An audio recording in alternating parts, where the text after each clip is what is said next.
Hello everyone, welcome back to GK today. कैसे हैं आप सभी? I am Siya and very good morning. यहाँ पे हम 4 जून के करंट अफेयर डिस्कस कर रहे हैं। बेसिकली आज के जो टॉपिक है, ध्रुव डिजिटल इंडिया का डिजिटल मिशन, महिला सशक्तिकरण महासम्मेलन, क्वीन अहिल्याबाई होलकर अभी न्यूज में रही, India AI mission, Ullas scheme and major thermal power project. Recently PM Modi ने इनका इनोग्रेशन किया एंड काफी इंपॉर्टेंट है एंड इस सेशन का लास्ट क्वेश्चन है यह battery energy storage system BESS again in news. Recently हमने इसे रिवाइज किया था ना, इसके अपडेट को आज हम देखेंगे। International conference on glaciers preservation 2025। So we all know UN ने 2025 को ग्लेशियर ईयर अनाउंस किया है। नाउ इससे रिलेटेड एक major conference in news, right? And all these questions, these are part of daily 20 MCQ series which is available on GK Today application only. In case आपको PDF चाहिए और आप महाराष्ट्र से है या साउथ इंडिया से है, इंग्लिश स्पीकिंग है, हिंदी स्पीकिंग है, कन्नड़ा स्पीकिंग है, then we have one stop solution GK today application, because वहां पर मल्टीपल लैंग्वेज में पीडीएफ अवेलेबल है, आप ज्वाइन कर सकते हैं। एंड इन केस आपको कंप्लीटली इंग्लिश में वीडियो एनालिसिस चाहिए डेली 20 एमसीक्यू सीरीज का with static PYQ and other current affair revision, then आप यूट्यूब की मेंबरशिप को ज्वाइन कर सकते हो। हमने रिसेंटली उसे लॉन्च किया है और कंप्लीटली इंग्लिश में लॉन्च किया है एंड यहाँ पे हम डेली 10 क्वेश्चंस का इंग्लिश में एनालिसिस करते हैं। चलिए स्टार्ट करते हैं। And the first one here on the screen.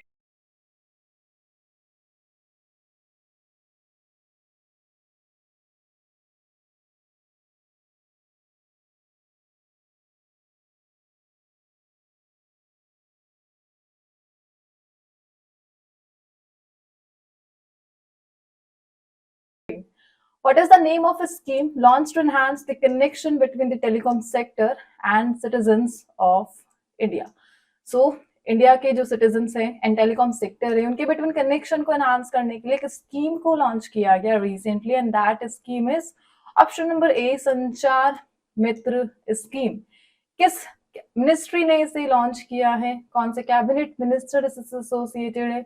इसे क्यों लॉन्च किया गया? किस इवेंट में लॉन्च किया गया?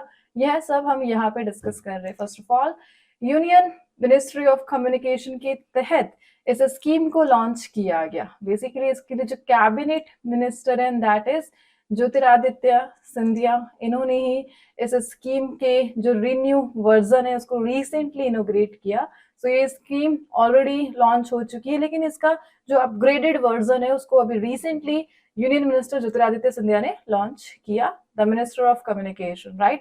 बेसिकली स्कीम का एम क्या है? सिंपल सा है कि टेलीकॉम जो यूजर है और सर्विस प्रोवाइडर है, इनके बिटवीन कनेक्शन को इम्प्रूव करना, एनहांस करना, डिजिटल इंडिया में स्किल डेवलपमेंट के लिए सपोर्ट प्रोवाइड करना, और उसके लिए इस स्कीम को लॉन्च किया गया थी, संचार मित्र स्कीम, राइट? एंड किस इवेंट में इस स्कीम को लॉन्च किया गया?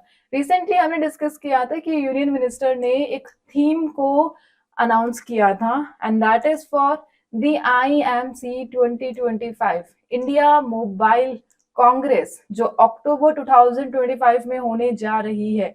एक मेजर इवेंट है, कॉन्फ्रेंस है, समिट है, जहां पर इंडिया के एआई को, इंडिया के 5G नेटवर्क को और अदर जो टेक्नोलॉजी है उसे डेवलप करने के लिए, कोलैब करने के लिए इंटरनेशनल लेवल पर एक मेजर समिट को ऑर्गेनाइज किया जाता है and that is India mobile Congress.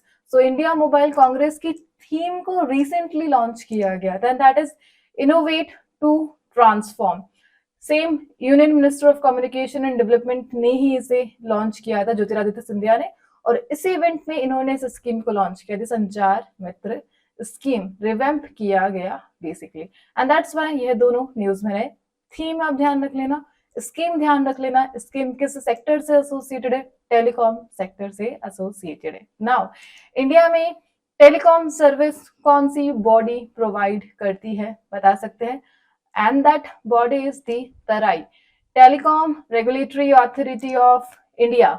कब इसे इनिशिएट किया गया था? 1997 में इस बॉडी को इंडिया में लाया गया था इंटरनेट को, कनेक्टिविटी को इम्प्रूव करने के लिए। सो इनका ईयर ऑफ एस्टेब्लिशमेंट ध्यान रख लेना, और एक major initiative from the government of India and that is कि which Indian government initiative aims to provide internet access to all villages।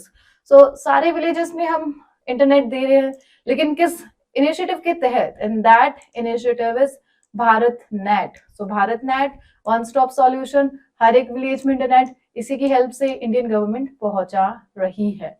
And ये सब पार्ट है डिजिटल इंडिया मिशन का। बता सकते हैं डिजिटल इंडिया मिशन को कब लॉन्च किया गया था, किस ईयर में लॉन्च किया गया था, किस मिनिस्ट्री के तहत आता है digital India mission? So basically एक मेजर कैंपेन है गवर्नमेंट ऑफ इंडिया का, 2015 में इसे लॉन्च किया गया था, डिजिटल इंडिया, एंड यह आता है under the ministry of communication and information technology, जिसके रिसेंट कैबिनेट मिनिस्टर कौन है? अश्वनी वैष्णव, राइट। चलिए आगे बढ़ते। यहाँ पे हम मेजर टेक्नोलॉजी से रिलेटेड जो क्वेश्चन है उन्हें यहाँ पे हम रिवाइज करने जा रहे हैं, major initiatives related with technology. And that are which institution has developed the LICON technology to map brain cell connection using light microscopes, and that institute is Institute of Science and Technology Austria, ISTA ने इसे develop किया है, LICON technology. National technology day ये कब मनाया जाता है? And that is 11th of May को, और इसी के साथ नेशनल एंटी टेररिज्म डे को भी ध्यान रख लेना, 21st May को। दोनों डे काफी इंपॉर्टेंट है। What is the name of the campaign launched to create awareness among farmers about modern technology and new seed varieties? And that is Viksit Krishi Sankalp Abhiyan. And which institute has been appointed to lead the recently launched Pushpak National Mission on Drone Technology? और यह जो institute है IIT Bombay को इसके लिए appoint किया गया। And which it is home to the Indian institute of creative technology. So IICT कहाँ पर है? मुंबई में है। SpaceX space docking experiment is a technology demonstration mission, और इसे किस ऑर्गेनाइजेशन ने डेवलप करा है? एंड दैट इज इसरो ने SpaceX को लॉन्च किया है। Which coal PSU has become the first in India to adopt paste fill technology in underground mining? And that coal PSU is Southeastern Coalfield Limited, SECL, right? Moving on, the next one. Birch Glacier that was recently seen in news is located in which country? So recently Birch Glacier ये news में रहा, किस country में यह located है? उसी country में located है जहां पर मेजर लैंडस्लाइड के केस देखने को मिल रहे हैं, and that is Switzerland. Switzerland में यह लोकेटेड है, यूरोप कॉन्टिनेंट का यह पार्ट है, और एग्जैक्टली यहाँ पर अभी मेजर लैंडस्लाइड देखने को मिला, एंड दैट्स व्हाई यह न्यूज में रहा। सो इस क्वेश्चन से क्या क्या पॉइंट ध्यान रखने? बर्च ग्लेशियर किस कंट्री में है? स्विट्जरलैंड। बर्च ग्लेशियर के नियर बाय एक मेजर रिवर लोकेटेड है, and that river is the Lonza river. Recently landslide के कारण लोन्जा रिवर का जो वाटर फ्लो है वो कंप्लीटली डिस्ट्रक्ट हो गया था। And the other thing, exact जो इसकी लोकेशन है, किस माउंटेन का यह पार्ट है और किस वैली में यह लोकेटेड है। सो ये दोनों इंपॉर्टेंट है। सो बर्च ग्लेशियर स्विस एल्प्स का पार्ट है, एंड लोचेंटल वैली का यह पार्ट है। सो लोचेंटल वैली स्विट्जरलैंड में लोकेटेड है, और यहाँ पर आपको बर्च ग्लेशियर देखने को मिलेगा, ठीक है। इसी के साथ वन मोर थिंग, जो स्विस एल्प्स है, द मेजर माउंटेन रेंज, यह पार्ट है द एल्प्स का। द एल्प्स काफी इंपॉर्टेंट है बिकॉज यूरोप कॉन्टिनेंट में यह फिक्स 8 कंट्रीज में एक्सपेंडेड है। कुछ इस प्रकार से आपको ये जो पर्वतमाला है, ये जो दिख रहा है, कंप्लीटली 8 कंट्रीज में ये एक्सपेंडेड है। इन 8 कंट्रीज का नाम यहाँ पे इंपॉर्टेंट हो जाता है इस क्वेश्चन के साथ, and that 8 countries are France, Switzerland, Italy, लिechtenstein, Austria, Germany, Slovenia and Monaco, ठीक है। तो इस प्रकार यह जो बर्च ग्लेशियर है इनसे रिलेटेड कर लेना और इनको ध्यान रख लेना, ठीक है। चलिए आगे बढ़ते। एंड यहाँ पे हम major glacier in news discuss कर रहे हैं। यूनाइटेड नेशन ने ग्लेशियर प्रिजर्वेशन के लिए 2025 को डिक्लेयर करा है the year of glacier. And recently इस क्वेश्चन को भी हम डिस्कस करेंगे। Which glacier in Nepal is believed to be the first glacier to be declare the dead due to significant shrinkage and retreat, and that is Yala Glacier। अभी again news में रहा था because completely इसे dead announce कर दिया है। First of its kind initiative है और इसे नेपाल ने किया। लुइस ग्लेशियर ये कहाँ पर लोकेटेड है? रैपिड मेल्ट हो रहा है, माउंट केन्या में यह लोकेटेड है, right. Mount Kenya second largest peak है अफ्रीका रीजन में after mount Kilimanjaro. The UN has declared which day as the World Day for Glacier? ये काफी इंपॉर्टेंट है, 21 मार्च को अनाउंस किया गया। Recently, the UN has declared which year as the International Year of Glacier Preservation, and that is 2025.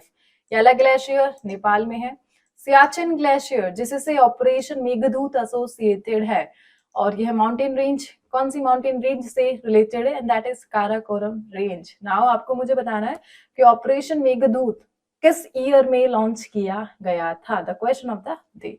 चलिए आगे बढ़ते, the next one, Perito Morena Glacier that was recently seen in news is located in which country? किस country में यह जो glacier यह located है? इसे व्हाइट जाइंट के नाम से भी जाना जाता है अपने साइज के कारण, और एग्जैक्टली ये अर्जेंटीना में लोकेटेड है। अर्जेंटीना की भी सेंटा क्रूज एक लोकेशन है, यहाँ पे यह लोकेटेड है। Basically UNESCO world heritage site का यह पार्ट है, एंडीज माउंटेन रेंज का यह पार्ट है, और लॉस ग्लेशियर नेशनल पार्क में यह लोकेटेड है। लगभग 18,000 साल पुराना है और रैपिडली श्रिंक हो रहा है just because of global warming, and that's why यह न्यूज में रहा। ओवरऑल कहाँ पर यह लोकेटेड है? अर्जेंटीना में यह लोकेटेड है, और एंडीज माउंटेन का यह पार्ट है। यही आपको यहाँ पे ध्यान रखना है, ठीक है। चलिए आगे बढ़ते हैं, the next one, which organisation has launched digital policy title Dhruv. Dhruv का full form digital hub for reference and unique virtual address. So इसे किसने लॉन्च किया है recently? So Dhruv digital policy को रिसेंटली लॉन्च करा है द डिपार्टमेंट ऑफ पोस्ट ने। इसका मेन ऑब्जेक्टिव क्या है? जो ध्रुव है वो nation wide digital address public infrastructure को बिल्ड करने में लगा हुआ है, सो दैट जो डिजिटल एड्रेस सिस्टम है इसको स्टैंडर्डाइज किया जा सके। सिंपल सी बात है, जो एड्रेस सर्विसेज जो सर्विस है उसे सिंप्लीफाई करना, सिक्योरिटी को इंश्योर करना, और कंप्लीटली जो टेक्नोलॉजी है उसका लेवल को एनहांस करना, यही इसका मेन ऑब्जेक्टिव रहने वाला है। So overall department of post ने ध्रुव को रिसेंटली लॉन्च करा एक nation wide digital address initiative, और डिजिटल जो एड्रेस सिस्टम है उसे स्टैंडर्डाइज ये है करेगा। बस इतना ध्यान आपको यहाँ पे रखना है, ठीक है। सो यहाँ पर एक क्वेश्चन कि ध्रुव ये किस टाइप का सर्विस मॉडल है जिसे रिसेंटली डिपार्टमेंट ऑफ पोस्ट ने लॉन्च करा है? सो यह address as a service type का मॉडल है यहाँ पे, राइट। चलिए आगे बढ़ते हैं, यहाँ पे हम रिसेंट कुछ पॉलिसीज का रिवीजन करने जा रहे हैं जो रिसेंट में अप्रैल में न्यूज में रही थी। Which state is third to approve the space industrial policy following Karnataka and Gujarat? And third state जिसके जो CM है that is M.K. Stalin, and that state is Tamil Nadu. Which state government has introduced aggregated policy for app-based cab services in May 2025? और इसे launch करा है महाराष्ट्र ने। Which state government has cleared a policy to promote the use of AI, also known as artificial sand, also known as manufactured sand or M-sand in May 2025? सो इसके लिए जो policy है वो महाराष्ट्र ने ही लॉन्च करी। इंडिया का ऐसा स्टेट जिन्होंने शिप बिल्डिंग पॉलिसी को इंट्रोड्यूस किया, and that is also Maharashtra. Which organisation has released a report world economic outlook a critical juncture amongst policy shift, और इसे लॉन्च करा है IMF ने, जिसने अभी रिसेंटली पाकिस्तान को फाइनेंशियल एड प्रोवाइड करी थी। इनका एक मेजर समिट होता है annual gathering, that is Davos summit annually. Switzerland में इनका headquarter located है। What is the name of the new policy launched by the Indian government to consolidate regional rural bank? And that is one state, one RRB. The National Wildlife Health Policy इसे किस organization ने initiate करा? And that is Central Zoo Authority ने इसे initiate किया। चलिए आगे बढ़ते हैं। Major award in news, the National Florence Nightingale Award. So recently National Florence Nightingale award ये न्यूज में रहा। किस मिनिस्ट्री ने इसे फॉर्म करा है? And that ministry is ministry of health and family welfare. इसके रिसेंट कैबिनेट मिनिस्टर मोदी 3.0 में कौन है? And that is JP Nadda. And recently president of India Draupadi ma'am, उन्होंने recently national Florence Nightingale award यह दिए नर्सेस को राष्ट्रपति भवन में, उन्हें अपने वर्क के लिए इस अवार्ड से रिकॉग्नाइज किया गया, एंड दैट्स व्हाई यह न्यूज में रहा।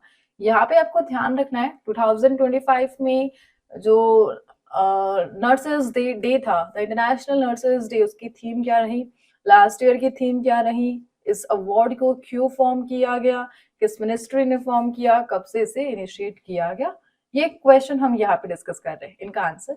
सो फर्स्ट ऑफ ऑल, इस अवार्ड को 1973 में एस्टेब्लिश किया गया, मिनिस्ट्री ऑफ हेल्थ ने इसे इनिशिएट करा, नर्सेज के एक्सेप्शनल वर्क को ये ऑनर करता है, सर्टिफिकेट प्रोवाइड किया जाता है और 1 लाख का cash prize and a medal यहाँ पे दिया जाता है। Now the question, international nurses day ये कब ऑब्जर्व किया जाता है, बिकॉज ये अवार्ड न्यूज में है।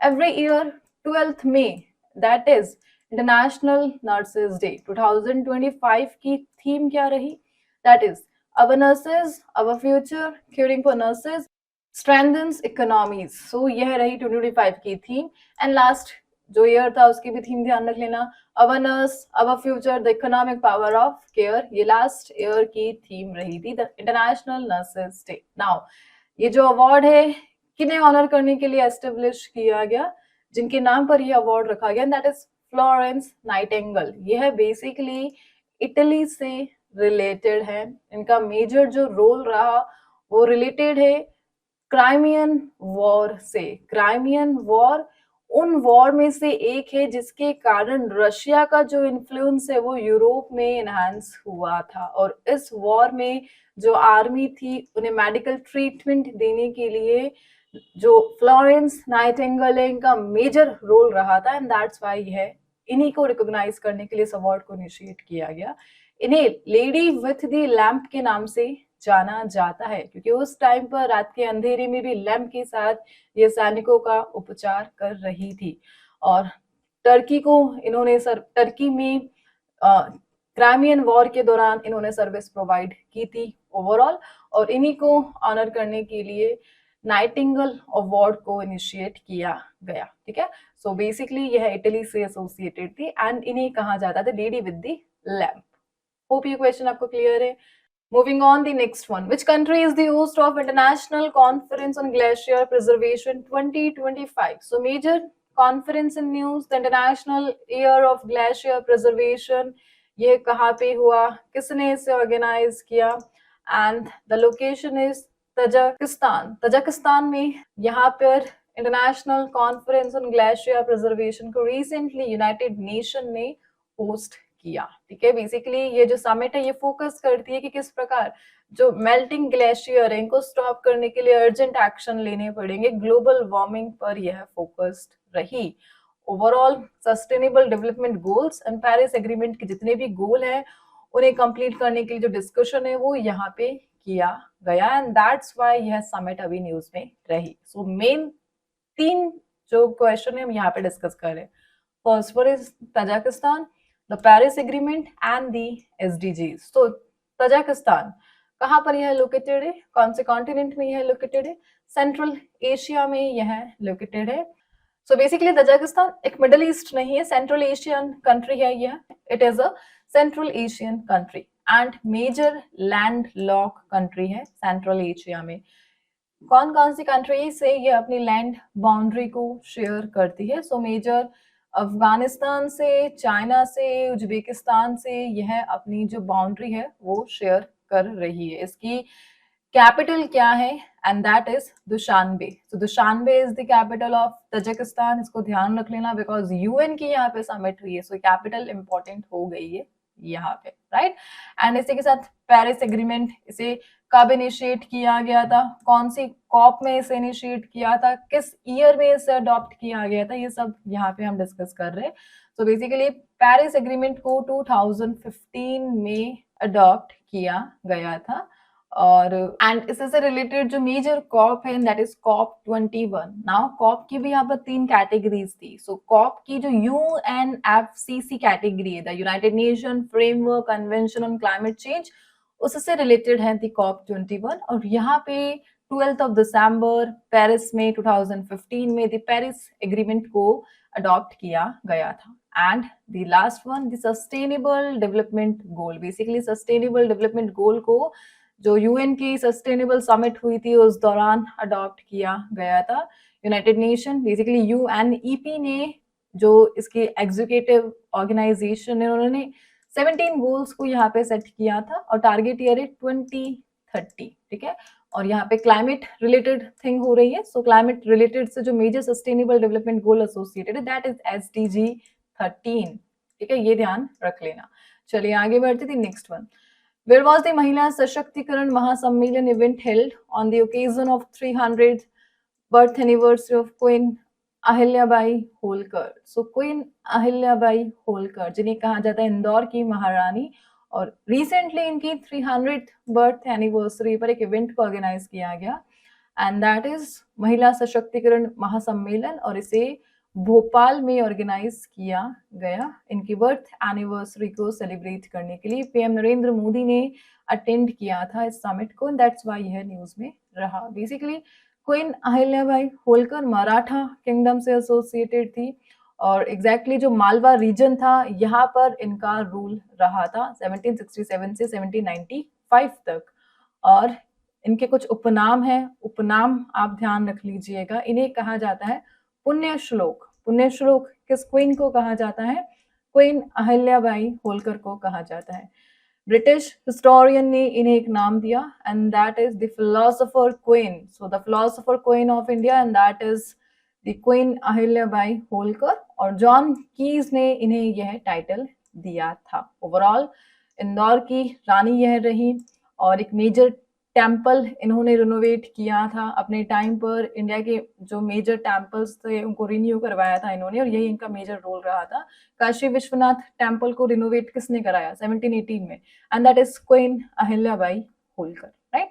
चलिए आगे बढ़ते थे next one. The India AI mission was jointly launched by the ministry of electronics and IT and which organisation? So दो ऑर्गेनाइजेशन यहाँ पे इंक्लूडेड है इंडिया AI मिशन को लॉन्च करने के लिए, एंड सेकेंड जो ऑर्गेनाइजेशन है उसका नाम आपसे पूछा जा रहा है and that is option number A, national association of software and service companies. काफी इंपॉर्टेंट है ये, ध्यान रख लेना, ठीक है।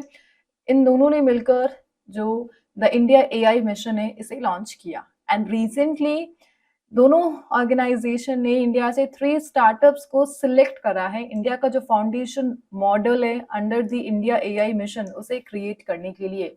सो इंडिया की जो डिपेंडेंस है फॉरेन AI कंपनीज पे जस्ट लाइक ओपन AI और गूगल, इन पर हमारी इंडिपेंडेंस को खत्म करना है, मेक इन इंडिया इनिशिएटिव को बढ़ावा देना है और इसी के लिए मेजर स्टार्टअप्स को सिलेक्ट किया जा रहा है सो दैट इंडिया का जो फाउंडेशन मॉडल है उसे बनाया जा सके इंडिया AI मिशन के तहत। ओवरऑल ओपन AI गूगल इनके साथ कोलैब बंद किया जा रहा है धीरे धीरे, बट इसके लिए भी रिसेंटली 3 स्टार्टअप्स को और सिलेक्ट किया गया एंड दैट्स व्हाई यह न्यूज में रहा।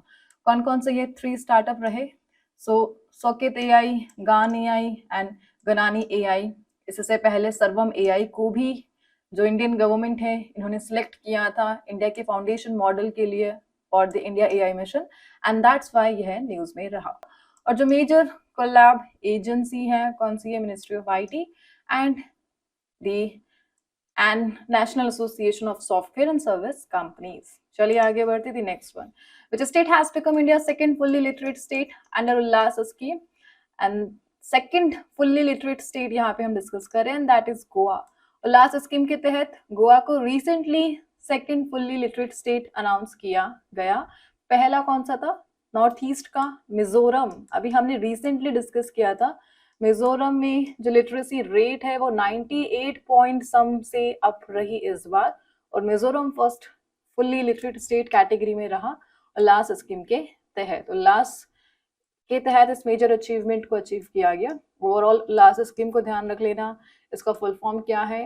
Understanding life long learning for all in society. So India में 15 ईयर से ज्यादा उम्र के जो यंगस्टर है उन पर टारगेट किया जा रहा है उल्लास स्कीम के तहत उनकी एजुकेशन को कंप्लीट करने के लिए। इस स्कीम का ड्यूरेशन 2020 से 27 तक है। सेंट्रली स्पॉन्सर स्कीम है and target group is non literate adults age 15 year and above. और उसी के तहत गोवा को सेकेंडली रिकॉग्नाइज किया गया आफ्टर द मिजोरम, राइट। चलिए next one. Ghatampur thermal power project is located in which city? So recently एक major thermal power project news में रहा and that is Ghatampur basically Hindi और इंग्लिश में थोड़ा सा प्रोनाउंसिएशन ऊपर नीचे होता है यहाँ पे, घटमपुर। और ये किस सिटी में यह लोकेटेड है? उत्तर प्रदेश में यह लोकेटेड है। इम्पोर्टेंट, वेरी इंपॉर्टेंट, क्योंकि रिसेंट थर्मल पावर प्रोजेक्ट्स में है जिसे पीएम मोदी ने इनॉग्रेट करा। So recently Ghatampur thermal power project जो उत्तर प्रदेश के कानपुर नगर में लोकेटेड है, उसकी यूनिट 1 को पीएम मोदी ने अनवेल किया है। इसकी जो टोटल कैपेसिटी है वो 1980 मेगावाट है। 3 यूनिट में इसे डेवलप किया जा रहा है, 660 मेगावाट की ईच, और इसकी फर्स्ट यूनिट का इनॉग्रेशन कर दिया गया है। ये जो प्रोजेक्ट है ये उत्तर प्रदेश का एक मेजर पावर लिमिटेड और जो एनएलसी इंडिया है, इन दोनों के बिटवीन जॉइंट वेंचर है 51%, और एक यूपीआर वीयूएनएल भी है। बेसिकली इन सब के बिटवीन कोलैब है। सो प्रोजेक्ट इम्प्लीमेंटेशन एजेंसी, इसका नाम यहाँ पे मेंशन है, ये ध्यान रख लेना। और जो टोटल बजट है इसके लिए 21,780.94 CR का, राइट। सो यहाँ पे हम सेशन को ज्यादा एक्सपेंड नहीं करेंगे। एंड जो अदर थर्मल पावर प्लांट है उनका बस वन टाइम देख रहे हैं, नाम कहाँ पर लोकेशन है, that is the Panki thermal power plant. इसका भी इनॉग्रेशन किया गया, कहाँ पर लोकेटेड है? कानपुर में लोकेटेड है। The other one is Jawaharpur thermal power station, ये कहाँ पर लोकेटेड है? उत्तर प्रदेश में ही लोकेटेड है, और इसको अभी रिसेंटली इनॉग्रेट किया गया। The other one is Obra C thermal power plant, और सोनभद्र डिस्ट्रिक्ट में यह लोकेटेड है उत्तर प्रदेश के। And the last one is Khurja thermal power station. और इस प्रकार यह जो मेजर 5 थर्मल पावर स्टेशन रहे अभी न्यूज में, इनको वेरी वेरी इंपॉर्टेंट टिक कर लेना और नोट कर लेना, ठीक है। सो आज के सेशन को हम यहाँ पे एंड कर रहे हैं। इन केस आपको और क्वेश्चंस का एनालिसिस चाहिए देन इट्स अ रिक्वेस्ट, आप हमारे यूट्यूब मेंबरशिप को ज्वाइन कर सकते हैं। एंड हम मिलते हैं नेक्स्ट सेशन के साथ। आज के जो क्विज के क्वेश्चन है that is associated with the defence current affair, so इनके आंसर आपको कमेंट बॉक्स में प्रोवाइड करने हैं। एंड हम मिलते हैं नेक्स्ट सेशन के साथ। Till then please do revision and take care and thank you for watching.